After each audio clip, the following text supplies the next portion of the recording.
say, kasi po, every now and then, nag-request ako na list of the possible sponsors. Ang hinihingi ko ay list lang, pangalan. Kasi we're coming up with a solicitation letter, personal solicitation letter, wherein, ito nga po dinala ko na. Kasi si Sister Nancy gave me a list, dalawa. So this is for Joyce and Cindy. So dala ko na siya. So this is yours, okay? And of course for Sister Alma, and the one. Okay? Hindi ko alam. Okay. So, iyan po ay may control number at nakalagay po dyan ano ba yung ating roll cost for that particular event. At may control number siya and ano yung mangyayari during the time. So, I gathered already for your information 89 or no, 90 na listahan. And this all came from the different, from the board, from the Vicariate of San Pedro Bautista, Santo Niño, OFPH, St. Joseph, Santa Rita, and Holy Family. Updates is, yun, sabi ko nga po sa inyo, I'm very happy with my Vicariate Santo Niño. We have already 18.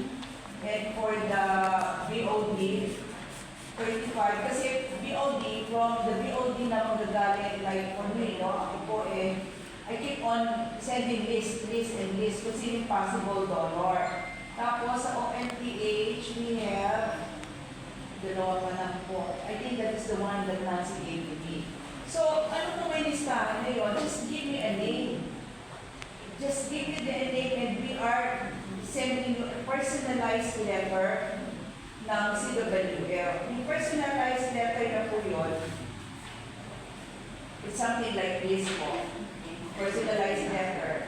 And on the side, nakalagay po lahat ng ating mga officers, even the Vicariate presidents and the president, para kung the Vicariate presidents and even the unit, alam na kung saan Vicariate siya, alam nila na those people who are sending this letter are, credibility-wise, di ba? Kaya nilalagay natin doon.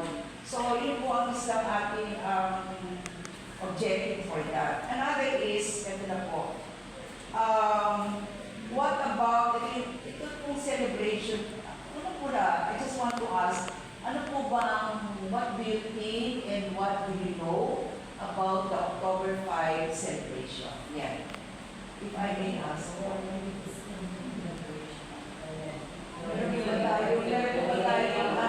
Kasi meron kami chat group, of course, the 2023-2025, of course, nakalagay doon, I always address this to the Vicariate presidents.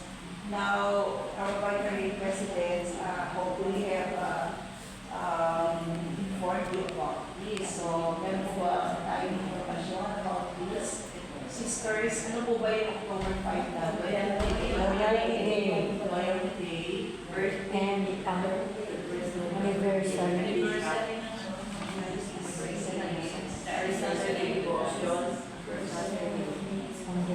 Anniversary, which is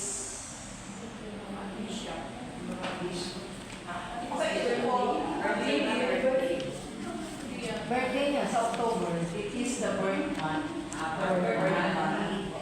So, celebration is a 5-in-1 celebration. And this will happen on October 5, 2024.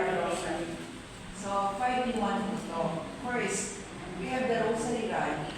Sa October, we do have the Rosary Rally. And in the Rosary Rally, all the units and vicariates have a part of this po. So, nagkakaroon po tayo ng procession, di ba po?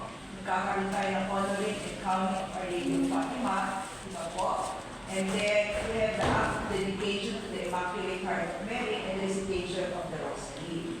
Actually, meron din naman po kami program dyan that we will be sending you rin po. Kaya lang for the meantime, it has to be parang approved pa lang. So, medyo hindi pa po namin papadala sa lahat. Okay. So, after that, yung ating Rosary Rally we have now the Loyalty Day activities. So, ano po ba yung ating Loyalty